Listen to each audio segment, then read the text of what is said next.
আসসালামু আলাইকুম, কেমন আছেন সবাই? Welcome back to my channel. চলে আসলাম আজকে একটা রেসিপি শেয়ার করতে। আজকে রেসিপি হচ্ছে কচু পাতা বা কচু শাক। তো দেখতে পাচ্ছেন, রেসিপিটা ভালো লাগলে আমার চ্যানেলটি সাবস্ক্রাইব করে পাশে থাকবেন, পাশে থাকা বেল বাটনে ক্লিক করে অল নোটিফিকেশন অন করে রাখবেন। চলে আসছে মূল রেসিপিটি। দেখতে পাচ্ছেন এখানে আমি কিছুটা কচু পাতা কেটে নিয়েছি, আর সেই সাথে কচুর যে ডাঁটা রয়েছে সে আঁশগুলো উঠে নিয়েছি এবং সুন্দর করে ধুয়ে আমি পেরে নিয়ে নিচ্ছি চুলায় বসিয়ে দেওয়ার জন্য। তো আপনাদেরকে ভিডিওটা পুরো দেখায় নেয়, স্কিপ করে গেছি কিছুটা।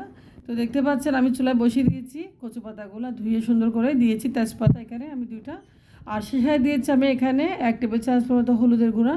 তো হলুদের গুঁড়া আর তেজপাতা অল্প পানি দিয়ে আমি কচু পাতাগুলো একটু সিদ্ধ করে নেবো এই পর্যায়ে। দেখতে পাচ্ছেন,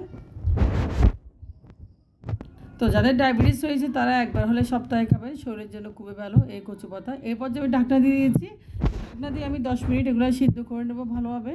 তো 10 মিনিট পরে চলে আসলাম, দেখতে পাচ্ছেন কচু পাতাগুলো একটু একদম সফট হয়ে গেছে, তো সিদ্ধ হয়ে গেছে। এরপর যা একটু পানি দিয়ে আমি আর একটু ডাল গুঁড়ো দিয়ে এগুলো গুটে নেব।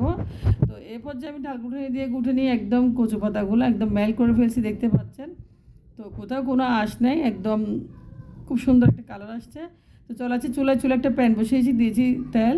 তেল যখন গরম হয়ে আসছে আমি উপর থেকে কিছুটা গরম মশলা ছড়িয়ে দিয়েছি। এখানে দিয়েছি আমি কিছুটা রসুন কুচি, তেজপাতা, এলাচ, লং, আর কিছুটা আস্ত জিরা আর পাঁচফোড়ন, সবগুলো একসাথে দিয়ে আমি ভালোভাবে এখন একটু নেড়ে ছেড়ে ভেজে নেব। তো দিয়েছি সেই সাথে কিছুটা শুকনো মরিচ। এই মশলাগুলো কচু শাকে দিলে আসলে কচু শাকের ঘ্রাণটা যেমন ভালো লাগে, খেতেও খুব ভালো লাগে। তো দেখতে পাচ্ছেন একদম পুরো ভাজা ভাজা হয়ে গেছে। এরপর যে দিয়েছি আমি কচু পাতাগুলা, দেখতে পাচ্ছেন খুব সুন্দর একটা ঘ্রাণ আসছে কচু শাকের, মাশাল্লাহ। তো আপনারা যখন এবার রান্না করবেন এবার ট্রাই করবেন, আপনাদেরও এই ঘ্রাণটা পাবেন। তো দেখতে পাচ্ছেন উপর থেকে কচু পাতাগুলো খুবই সুন্দর লাগতেছে, আসলে খুব লোভনীয় হয়েছে, ইচ্ছা করতেছে এখনই খেয়ে ফেলি।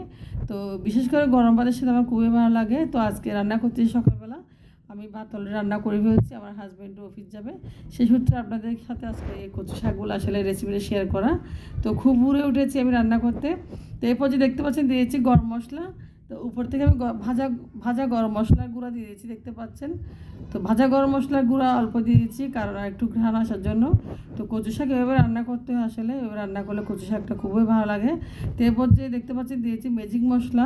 তো ম্যাজিক মশলা কচু শাক আরও ম্যাজিক করে তুলবে, আপনারা ম্যাজিক মশলাটা ব্যবহার করবেন কচু শাকে, আরও বেশি ভালো লাগবে।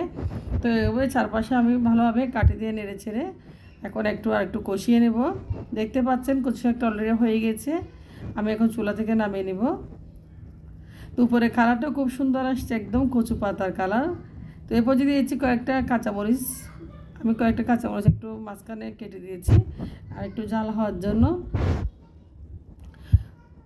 তো আপনারা একবার ট্রাই করবেন। দেখতে পাচ্ছেন কচু শাক হয়ে গেছে, এখন খুব মাখা মাখা, আমি অল্প লেবু রয়ে দিচ্ছি পরিশেষে।